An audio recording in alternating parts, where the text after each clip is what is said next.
Congratulations on your re-election, and congratulations on the Republican wins. Thank you. It is a very humbling thing to see what the American people did on November the 2nd, and Republicans are determined to turn a willing ear to the American people and really focus on creating jobs and putting our fiscal house in order. You want to cut that deficit. You want to cut the national debt. That's critically important to you, right? And I want to go through some specific cuts where the money is on domestic spending, and tell me if you're willing to cut spending for Social Security. Well, let me say, I think everything has to be on the table. So you are willing to cut money? I think it's absolutely imperative. What about Medicare? I think it's absolutely imperative, whether it's Social Security, Medicare, or Medicaid. So you're willing to cut in all three of those areas? Well, let me say, I believe that if we act in the near future, that we can, through responsible reforms in the long term, we can put our nation on a pathway toward fiscal solvency. With regard to entitlements, we're going to have to take some deep cuts in domestic spending. National security, too? We're going to have to look at defense spending and procurement and look for efficiencies there as well. We've got great challenges mounting around the country. We've got to meet those. That's the first obligation of the national government. So let's go through some of these specifics. But everything's got to be on the table. All right, and I appreciate what you're saying, because our new CNN Opinion Research Corporation poll that came out today, we asked, which is more important, reducing the deficit or preventing, for example, cuts in Medicare? 19% said reducing the deficits, 79% said preventing cuts in Medicare. Similar question, which is more important, reducing deficit or preventing cuts in Medicaid? 69% said don't cut Medicaid. Which is more important, reducing deficits, preventing cuts in Social Security? 78% say don't cut Social Security. So in these three areas, Medicare, Medicaid, Social Security, the overwhelming majority of Americans say don't touch it. Well, I don't know if they don't. I don't know if they're saying don't touch it. I think they're saying for people who are on Medicare or in Social Security or depending on Medicaid today, let's keep the promises we've made to seniors. Let's keep the promises we've made to people that are near. What about people who are approaching? Let's keep the promises to people near the age of retirement. You know, I've said many times that I believe personally that we ought to draw the line at the age of 40 and say anyone over the age of 40, we'll keep you in the same deal that you've been promised in Social Security and Medicare all of your life. But for Americans under the age of 40, I believe it's absolutely imperative, in addition to taking strong steps to put our fiscal house in order on the domestic side, it's absolutely imperative that we reform. Give me an example of the reform in Social Security for people under 40. Would you raise the retirement age? Well, I think I'm an all of the above guy. I think we need to look at everything that's on the menu for people under the age of 40. But it's not about giving younger Americans less of a deal in the New Deal. It's about giving them a better deal.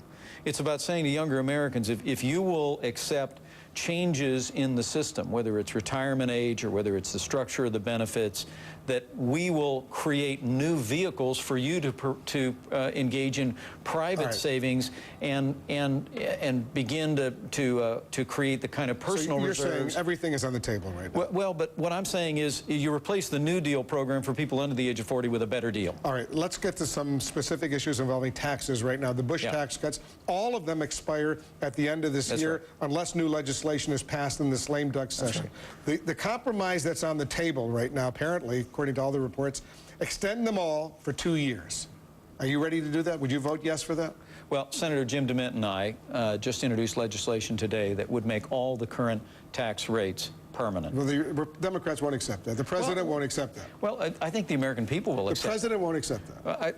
We'll he might accept it for 2 years. Well, we'll see. And so the question is to you, would you accept it for 2 years or let them all lapse? Well, how about a vote? Here's an idea. I know that we've been pretty much a beleaguered. You think a lame duck, the out-lopsided Democratic majority in the House would vote for a permanent extension for millionaires and billionaires, those tax cuts? Look, I don't know. You know, I don't get invited to the Democrat caucus meeting. But you know, you're a smart guy. But there were at least 3 dozen Democrats who said that they were prepared to extend all the current tax relief. I'm saying if they want to vote on their plan to raise taxes in 2 years on small business owners and family farmers as opposed to raising taxes in January, and we are allowed to bring the DeMint-Pence bill to the floor of the House and the Senate that says, how about this? How about let's keep all the current tax rates where they are? I got a feeling we'd pass that bill. You might pass it in the House. We'll see what happens in the Senate, but I doubt if the president would sign it into law. And I don't know if you have the 2/3 majority to override a veto. So, but specifically, if it comes down to either 2-year extension for all the tax rates, including people making more than $250,000 a year, or nothing, what would you do? Well, look, I don't like dealing in hypotheticals. I think you know that. What I want to tell you is that higher taxes won't get anybody hired. It would be a bad idea to raise taxes on any American. But there wouldn't be any raising of taxes for 2 years.